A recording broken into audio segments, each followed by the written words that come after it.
Hey guys, tonight we glide into the gilded halls of Stockholm's royal palace, where the air shimmers with the scent of amber and intrigue, and Gustav III, King of Sweden, presides over a court as dazzling as it is dangerous.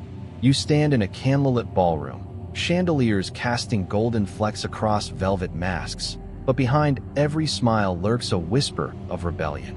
A noble in a crimson cloak adjusts his feathered plume, his eyes glinting with secrets. Could he be plotting against the crown? You'd last 5 minutes in this maze of silks and schemes before tripping over a hidden dagger. So, before you get comfortable, take a moment to like the video and subscribe, but only if you genuinely enjoy what I do here. Whisper in the comments where you're drifting off from and the hour on your clock. Now, dim the lights, maybe turn on a fan for that soft background hum, and let's drift into tonight's shadowy tale together. You glide through the royal palace in Stockholm, the year 1783, where the air is thick with the scent of beeswax and spiced wine, as if the very walls are drunk on opulence. The ballroom glitters under chandeliers, their crystals refracting light like stars trapped in glass. But you sense a chill beneath the warmth, a murmur of discontent among the nobles. Gustav III, with his powdered wig and saffron doublet embroidered with silver, moves among his courtiers, his laugh as bright as the candles, but twice as fleeting. His reforms, curtailing noble privileges and strengthening royal power, have stirred resentment, and you catch the rustle of velvet cloaks as whispered plots weave through the crowd. These nobles, you think with a chuckle, wear their masks even without a ball. Imagine misplacing your loyalty in this den of intrigue. The hall is a spectacle of excess, its marble floors polished to a mirror sheen, reflecting the teal and crimson silks of the courtiers. A silver ewer brims with wine, its surface etched with the Swedish crown, and you notice a wicker basket of gilded masks, each more elaborate than the last, waiting for the next grand masque. A lady in an indigo gown adjusts her pearl-encrusted coif, her fingers brushing a folded letter, perhaps a love note, or a coded call to rebellion.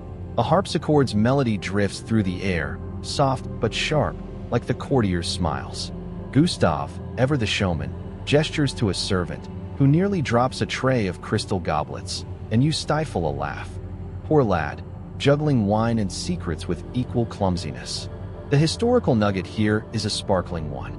In the 1780s, Gustav III's court was a hotbed of tension, as his enlightened reforms, promoting theater, abolishing torture, and centralizing power, alienated Sweden's aristocracy. His 1772 coup, which ended the Age of Liberty and restored royal authority, made him enemies among nobles who cherished their privileges. You can almost taste the bitterness in the air, can't you? Figures like Johann Gabriel Oxenstierna and Gustav Horn whispered of rebellion, their loyalty as fragile as the chandeliers above. Gustav's love for opulence, from lavish balls to his own opera house, masked a growing rift, setting the stage for the fatal plot that would end his reign. Now, for a quirky elite oddity, let's talk about Gustav's obsession with French-inspired court costumes. He insisted his courtiers wear silk stockings and embroidered doublets, even in Sweden's chilly winters, as if Versailles had relocated to Stockholm. Imagine the nobles, shivering in their finery, grumbling about frostbite, while Gustav admired their elegance. You have to smile. These royals spent more on lace than on loyalty. Picture a courtier, his teeth chattering, adjusting a feathered plume to impress a king who loved spectacle over sense. It's the kind of folly that makes you glad you're just a visitor, not freezing in silk for a royal whim. You move closer, your shadow blending with the candlelight's flicker. A noble in a crimson cloak leans toward another, their whispers sharp as the quills scratching in a corner, where a scribe records the night's guest list, or perhaps a list of traitors. The scent of amber from a lady's perfume curls around you, masking a hint of ink, and you wonder if it hides a plot as well. Gustav raises a goblet, toasting to Sweden's glory, but you notice a few hands hesitate, their rings glinting like warnings. A page scurries past, nearly tripping over a trailing velvet train, and you chuckle softly. Nobles and their capes, always a hazard.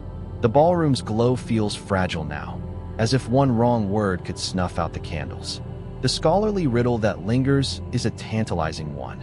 Did Gustav's reforms sow the seeds of his own doom, Or were his enemies simply too entrenched to accept change?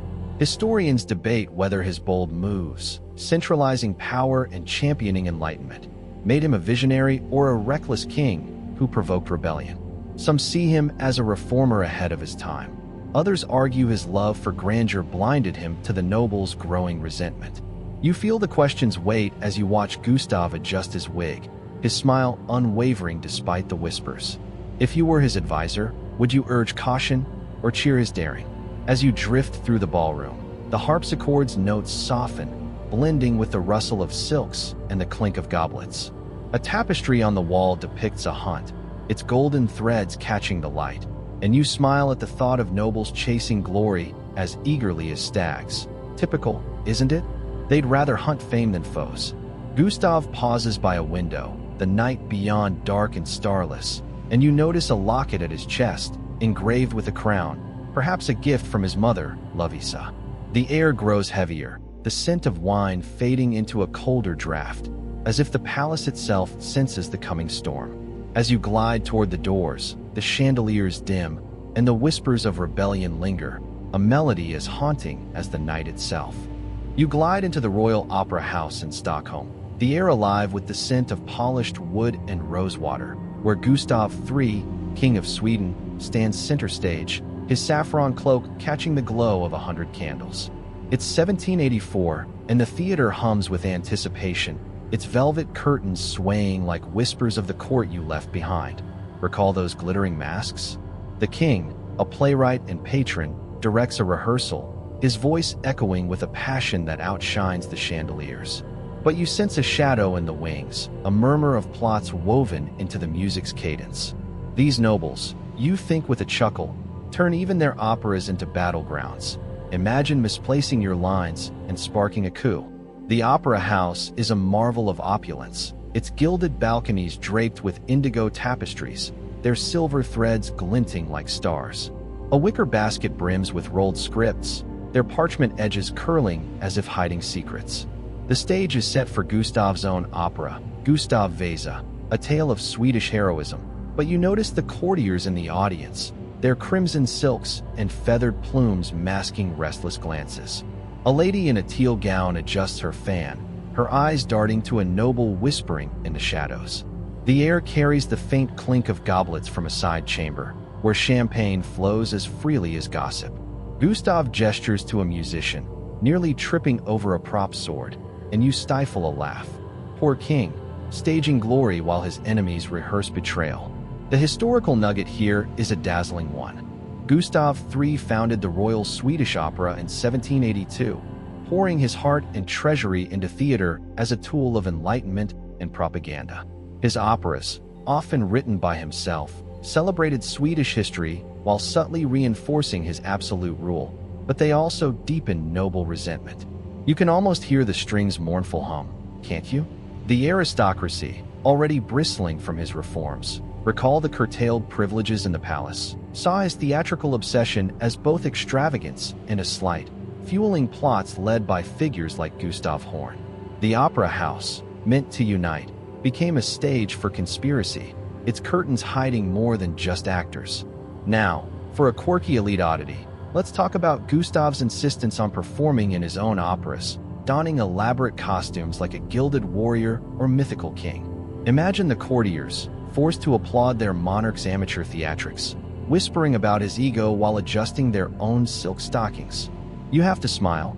These royals spent more on costumes than on cannons. Picture Gustav, strutting across the stage in a feathered crown, oblivious to the treasury's groans. It's the kind of spectacle that makes you glad you're just a visitor, not clapping through a king's encore. You drift closer, your shadow blending with the candlelight's flicker. A script on the stage catches your eye, its ink still wet, perhaps Gustav's latest ode to Sweden's glory, or a noble's coded plan. The scent of rose water mingles with the tang of paint from freshly built sets, and you notice a locket at Gustav's chest, its crown-shaped pendant glinting, a callback to the one in the palace ballroom. A stagehand stumbles, nearly dropping a bronze candelabrum, and you chuckle softly. Poor soul, dodging props and plots with equal panic. The theater's glow feels alive, but the courtier's whispers carry a chill, as if the opera's heroic notes mask a darker melody. The scholarly riddle that lingers is a captivating one. Did Gustav's theatrical passion strengthen his reign by inspiring loyalty, or did it blind him to the conspiracies growing in his court? Historians debate whether his operas, meant to unify Sweden, instead alienated nobles who saw them as wasteful vanity. Some view him as a cultural visionary. Others argue his stagecraft distracted him from the knives sharpening in the shadows. You feel the question's weight as you watch Gustav direct a singer, his smile bright but fleeting. If you were his confidant, would you praise his art or warn him of the audience's hidden daggers? As you glide through the opera house, the music softens, the violins hum blending with the rustle of velvet curtains. A tapestry on the wall depicts a crowned figure, its golden threads echoing the palace's hunt scene, and you smile at the thought of nobles weaving myths as grand as their operas. Typical, isn't it? They'd rather play a hero than be one. A noble in a crimson cloak slips into the wings, his hand brushing a folded letter, and you wonder if it holds praise or poison. The air grows heavier, the scent of paint fading into a colder draft, as if the theater itself senses the coming tragedy. As you drift toward the exit, the chandeliers dim, and the whispers of rebellion linger, a counterpoint to the fading notes of Gustav's dream. You slip into the grand ballroom of Stockholm's Royal Opera House, the air thick with the scent of amber and musk, where shadows flicker beneath the glow of 1,000 candles on the night of March 16, 1792. Gustav III, King of Sweden, moves through a sea of masked figures, his crimson cloak adorned with silver stars, a playful nod to the theatricality he loves. Recall his opera stage? The masks, adorned with feathers and gold, hide more than faces tonight, and you sense a chill, as if the chandelier's light cannot banish the darkness creeping closer. These nobles, you think with a wry smile, wear their disguises so well you'd swear they were born in masks. Imagine tripping over a plot instead of a dance step. The ballroom is a vision of opulence, its marble columns draped with indigo velvet, their folds catching the candlelight like waves in a midnight sea. A wicker basket overflows with discarded masks, their gilded edges glinting as if whispering secrets. Gustav, his powdered wig framed by a silver crown, laughs with a lady in a saffron gown, her fan fluttering like a conspirator's signal. The orchestra's strings weave a lively gavotte, but you catch a discordant note, a noble in a teal mask lingering by a pillar, his hand brushing a hidden pocket. A servant weaves through the crowd, nearly dropping a tray of crystal flutes, and you stifle a chuckle. Poor soul, serving champagne while dodging treachery. The historical nugget here is a fateful one. On March 16, 1792, Gustav III was shot at a masked ball in the Royal Opera House by Johann Jacob Ankerström, a nobleman tied to a conspiracy of disgruntled aristocrats. The king, whose reforms had alienated many, recall the whispers in the palace, survived the initial wound but died 13 days later from infection. You can almost hear the music's sudden pause, can't you? The plot, led by figures like Gustav Horn and Claes Frederick Horn, was fueled by resentment over Gustav's absolutist policies and lavish spending. The masked ball, meant as a night of revelry, became the stage for a betrayal that shook Sweden's monarchy. Now, for a quirky elite oddity, consider this. Gustav insisted on designing the ball's costumes himself, sketching starry cloaks and mythical masks inspired by his beloved operas. Imagine the tailors, cursing under their breath as they stitched silver comets onto silk, all for a king who loved spectacle more than safety. You have to laugh. These royals spent more on capes than on guards. Picture Gustav, twirling in his starry cloak, oblivious to the shadows closing in. It's the kind of extravagance that makes you glad you're just a visitor, not sewing sequins for a doomed monarch. You glide closer, your shadow blending with the candlelight's dance. A noble in a crimson mask adjusts his glove, his fingers lingering on a folded note, perhaps a signal for Ankerström's plot. The scent of musk from a passing courtier mingles with the wax's smoky tang, and you notice Gustav's locket, its crown-shaped pendant glinting, a callback to the one in his opera house. The music swells, but you catch a whisper, "Tonight, it ends," and feel the air tighten, as if the ballroom holds its breath. A page stumbles, nearly spilling a silver ewer, and you smile softly. nobles and their grand balls, always one misstep from chaos. The scholarly riddle that lingers is a haunting one. Was the masked ball assassination a noble rebellion against tyranny, or a petty act of vengeance? Historians debate whether Ankerstrom and his co-conspirators acted to restore aristocratic power or simply settled personal grudges against Gustav's flamboyant rule. Some see the plot as a tragic necessity. Others argue it was a cowardly strike against a reforming king. You feel the question's weight as you watch Gustav raise a flute, his smile bright but fleeting. If you were his guard, would you scan the masks for danger or join the dance? As you drift through the ballroom, the gavat's rhythm softens, blending with the rustle of silks and the clink of glasses. A tapestry on the wall depicts a crowned lion, its golden threads echoing the palace's hunt scene, and you chuckle at the thought of nobles hiding daggers behind their grandeur. Typical, isn't it? They'd rather plot than waltz. Gustav pauses by a mirror, adjusting his mask, and you wonder if he senses the eyes watching him. The air grows heavier, the scent of amber fading into a colder draft, as if the ballroom itself knows the night's fatal turn. As you glide toward the shadows, the chandeliers dim, and the whispers of betrayal linger, a melody as sharp as the unseen blade. You drift into a candlelit chamber in Stockholm's royal palace, the air heavy with the scent of lavender and wax, where Gustav III, King of Sweden, lies on a velvet-draped bed, his face pale beneath the crimson canopy. It's late March 1792, days after the masked ball. Recall those shadowy masks? And the king clings to life, his wound from Ankerstrom's shot festering beneath bandages. The room hums with hushed voices, courtiers in indigo silks whispering of succession and betrayal, their eyes glinting like the chandeliers you left behind. The king's hand rests on a letter, its seal broken, and you sense the weight of a reign slipping away. These nobles, you think with a wry smile, turn even a deathbed into a stage. Imagine plotting a coup while passing the smelling salts. The chamber is a fading echo of grandeur, its oak panels carved with Swedish crowns, their gilt flaking like Gustav's dreams. A wicker basket by the bed holds crumpled scrolls, their ink smudged as if written in haste, perhaps pleased to allies or notes for his son, the young Gustav IV. The scent of lavender, meant to soothe, mingles with the sharp tang of medicinal herbs, and you notice a silver candelabrum, its flames flickering as if mourning the king. A tapestry depicts a lion, its golden threads a callback to the ballroom's crowned figure, swaying faintly in a draught. A physician in a teal cloak adjusts a vial, nearly knocking over a bronze ink pot, and you stifle a chuckle. Poor man, juggling potions and palace intrigue.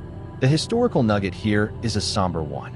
After being shot at the masked ball on March 16, 1792, Gustav III lingered for 13 days, succumbing to infection on March 29. His death at 46 ended a reign marked by enlightened reforms, but also noble resentment. Recall the opera house's tensions? The conspiracy, led by Ankerstrom and backed by aristocrats like Gustav Horn, shook Sweden, leaving the throne to Gustav's 13-year-old son under a regency. You can almost feel the chamber's chill, can't you? The king's final days were filled with attempts to secure his legacy, but whispers of further plots swirled as nobles vied for power in the vacuum of his fading crown. Now, for a quirky elite oddity, let's talk about Gustav's insistence on dictating theatrical notes even on his deathbed.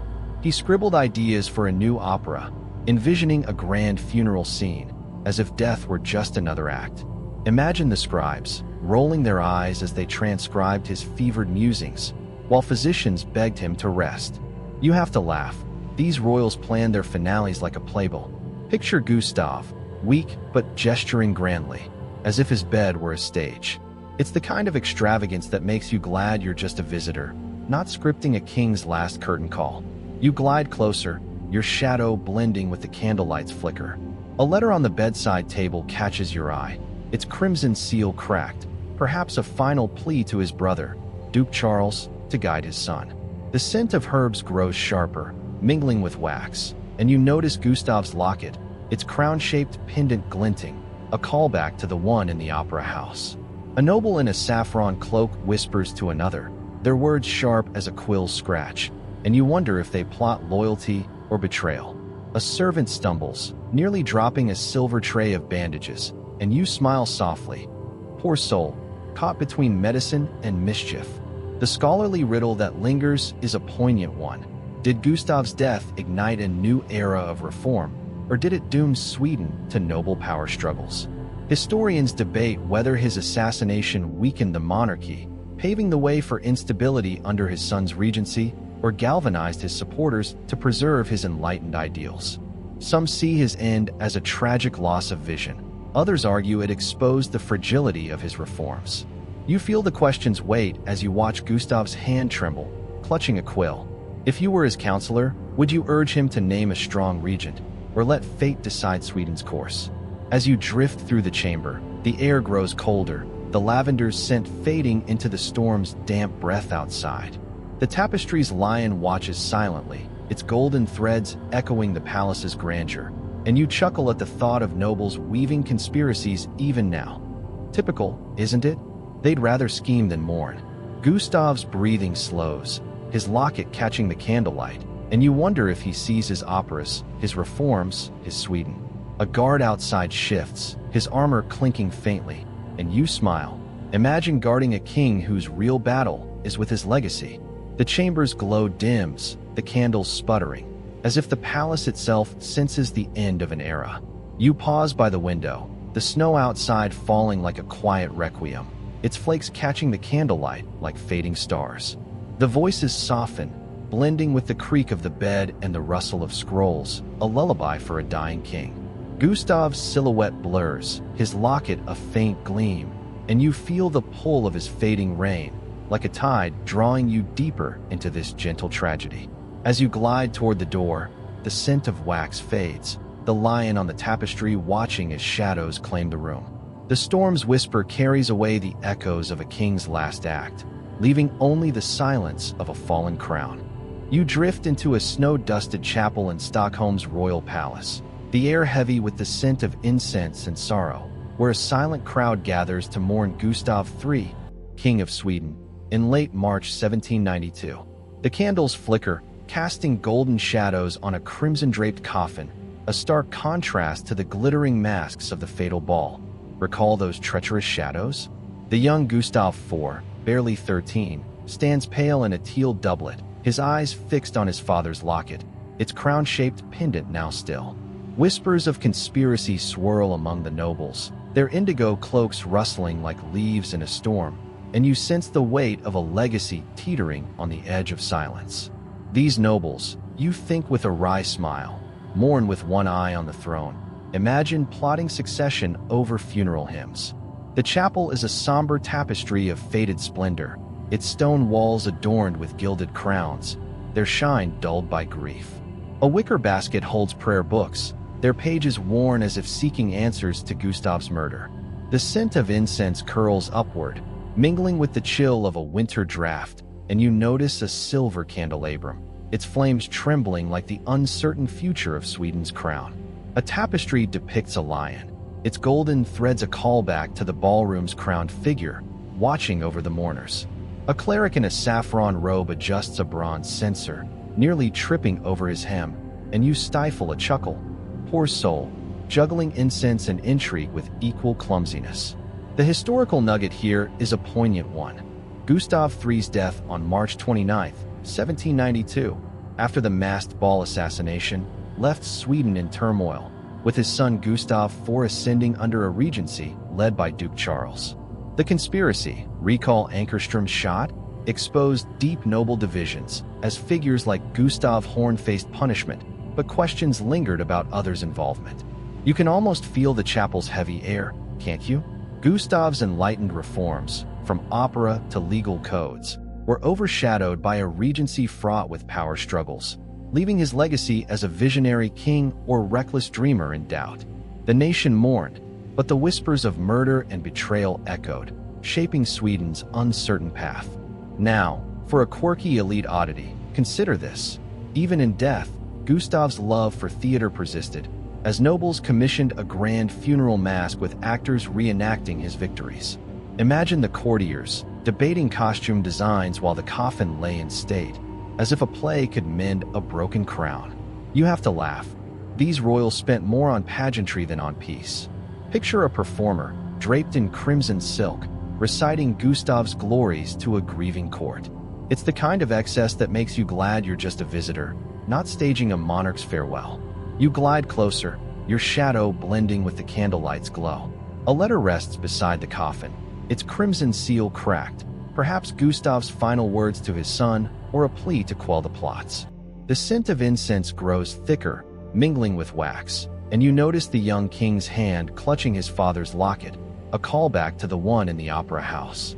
A noble in an indigo cloak whispers to another, their words sharp as a quill's scratch, and you wonder if they mourn or maneuver. A servant adjusts a candelabrum, nearly spilling wax, and you smile softly. Poor soul, caught between grief and grandeur. The scholarly riddle that lingers is a profound one. Did Gustav's assassination secure his legacy as a martyr for enlightenment, or did it unravel his vision for Sweden? Historians debate whether his death galvanized reformers to preserve his ideals or plunge the monarchy into chaos under a weak regency. Some see him as a tragic hero, others argue his flamboyance invited the fatal plot. You feel the question's weight as you watch Gustav adjust his doublet, his eyes lost in the candlelight. If you were his regent, would you uphold Gustav's dreams or forge a new path? As you drift through the chapel, the incense's scent softens, blending with the snow's quiet breath outside. The lion tapestry watches silently, its golden threads fading, and you chuckle at the thought of nobles weaving legacies as grand as their grief. Typical, isn't it? They'd rather script a myth than a future. The mourner's whispers fade, the candles casting long shadows that seem to cradle the coffin. A guard shifts, his armor clinking faintly, and you smile.